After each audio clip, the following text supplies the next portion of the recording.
All right, let's talk about our Falcons, Mike, because if you believe that the Falcons are going to be a run-first team, and a lot of people do, and I've said this, at some point you got to let Dez be Dez. You got to let him throw the ball vertically. Because if you don't, teams are going to look at us differently. You've got to at least put teams on blast with trying to play us a certain way, meaning stacking the box, trying to stop the running game. So that's got to figure itself out. But I do want to mention this, Mike, because teams that have committed to the run, okay, from 2013 to 2022, what it tells us in the NFL is you can win this way.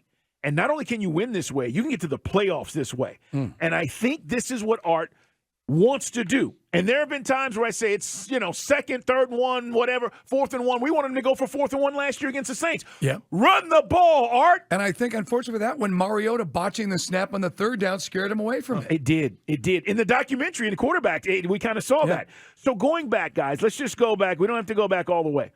But in 2018, the Seattle Seahawks ran the ball 52% of the time. Their run percentage, right? That's a team that went 10-16. Right, the end of beast mode. 49ers in 2019. You guys know this, Shanahan. He wants to run the football. They do. They go 13-3. They lose the Super Bowl. In 2019, also, the Ravens ran the ball 54% of the time. We know Lamar and that run game is the reason why they were so successful. They don't win the Super Bowl, but they get to the divisional round. I'm telling you, that's three teams and three examples of getting to the playoffs. And Mike, we could talk about the 21 Titans who were 12-5, or last year's Eagles team, which ran the football. Miles Sanders is now with Carolina, but that was a balanced attack, just under 50% at 49.74. Run the ball, Art. Here's the thing, Mike, do you believe it? You've been saying it. You think we're going to run more than we pass? Well, if that's the case, then maybe we're one of these teams at the end of the season and we're saying, hey, look at our run percentage. It's 48%. It's 52%. It's 55%. Well, if that's the case, maybe we're going to be a team that is in the playoffs. I think we run to pass. I think we set up the – I think, again, if Ritter is really good in play action, and I think Art's going to – I think that's going to be a big part of this. And we talked about this with Dave Archer. We're at Mercedes-Benz a few weeks back. I just think this team is going to be so difficult to stop with the run. You're going to have to respect it, and then you're going to have to put more guys up front, and that's going to create some mismatches, especially with our athletic tight ends and Drake London. So that gets us back to the package where Bijan Robinson maybe dips out of the backfield, and you got to account for that. So there's so many weapons, but I think if this is styles make the fight, we're body blow, and then we're going to go for the haymaker. By the way, the Falcons ran the football in 2022. Anybody? 55% of the time. We went 7-10. And some of that was the limitations of Mariota. That's exactly right. See, I think if that number is 51 this year, and you don't have the limitations of Mariota, and you can throw the ball with Daz, it changes the entire game.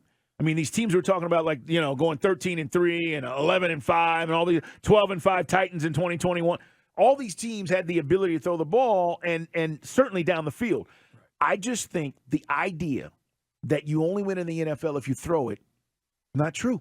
And the Eagles are a prime example of that last year, going to the Super Bowl, the way they ran the football. And we can go down the list of other teams that, as we're talking about, have had success.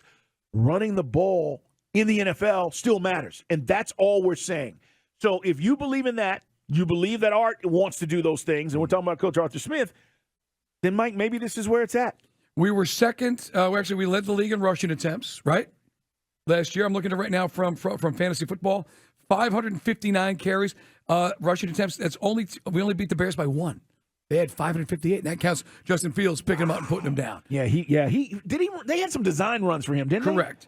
415 pass attempts, and if you take a look at where that would add up to, and I'm going to try to look at the numbers. Yeah, that puts you way, way, way down. Again, we were second only to the Bears in the fewest pass attempts last season. Wow. But that goes back to the limitations of Marcus Mariota. You didn't trust him. Tampa Bay threw it the most. Chargers threw it the second most. Minnesota threw it the third most. Interesting. Kansas City threw it the fifth most. They go on to be the Super Bowl champions. But when you got Patrick Mahomes, you can do that, can't you? You absolutely can.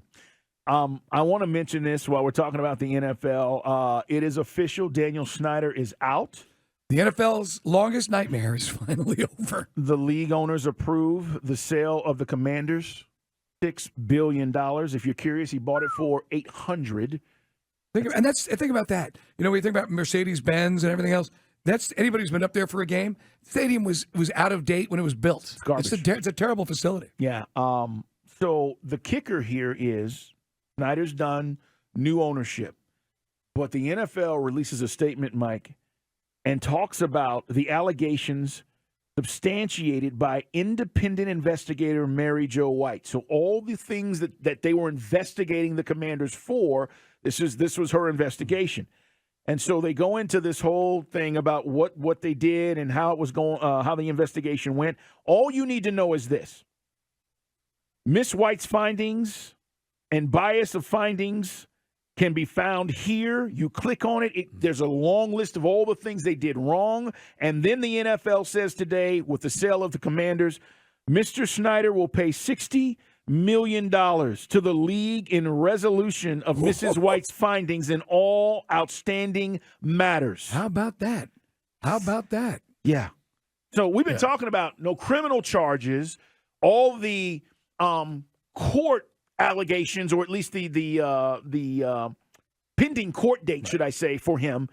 And the NFL comes down and says, yeah, we found a lot of information that was substantiated through our investigation, and you, on the way out, you're giving us $60 million. So I guess I went to Florida State, so I'm doing the math. 1, 2, 3.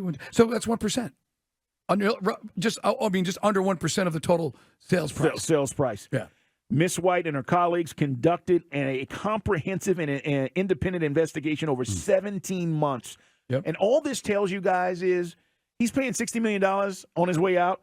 He's guilty of a lot of this stuff. Remember, and if you take it back timeline-wise, remember when the story first dropped, there was everybody in the media kind of got like the emails that the Washington Post had unbelievable stuff, and then her lawyers got chicken. They didn't do it. They chickened out, and there was some stuff they thought, because he's so litigious, that they were going to bring a lawsuit in. So maybe they couldn't find that second or third source to corroborate. But there was some stuff that was out there about players and coaches, and it was bananas. It was like something from like a bad TV movie.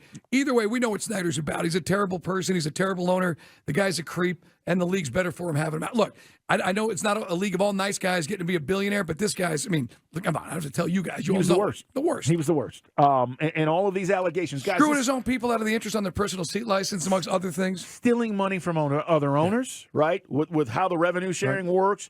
You could talk about, the taking pictures of cheerleaders and employees. I mean, you could go down the list. We've done this, and it's like, all of this can't be true. Well, obviously, a lot of it was. And then think about, like, the people that brought up, like, women that would bring up sexual harassment, and then having a team of private investigators chasing them around 24/7. Yeah, because he hired his own. Yeah, just miserable. All right, so Snyder out, and that means good. It's good for the league, but the Commanders, if you're a Commander fan or Washington football team, it doesn't matter.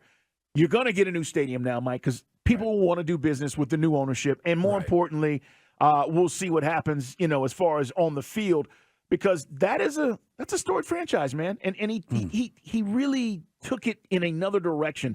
That franchise hasn't been relevant in a very long time. They've had moments, but it's not like it once was. No, and you think about, like, they even brought Joe Gibbs back, and even Joe couldn't save it. Yeah, and it's tough. They're kind of one of those teams you just see spinning their wheels. Hey, one nugget about the Falcons, guys, health-wise, no big surprise. Caleb Huntley's on the PUP list, physically unable to perform, still dealing with that Achilles injury that he got late in the season. We've already lost Avery Williams. So I don't know what, as far as depth and running back. Still got Bijan, still got, obviously, Tyler Algier. That's all we need, son. Cordero Patterson. Throw me the ball, CP. Bijan is all we need. Algier, we got enough.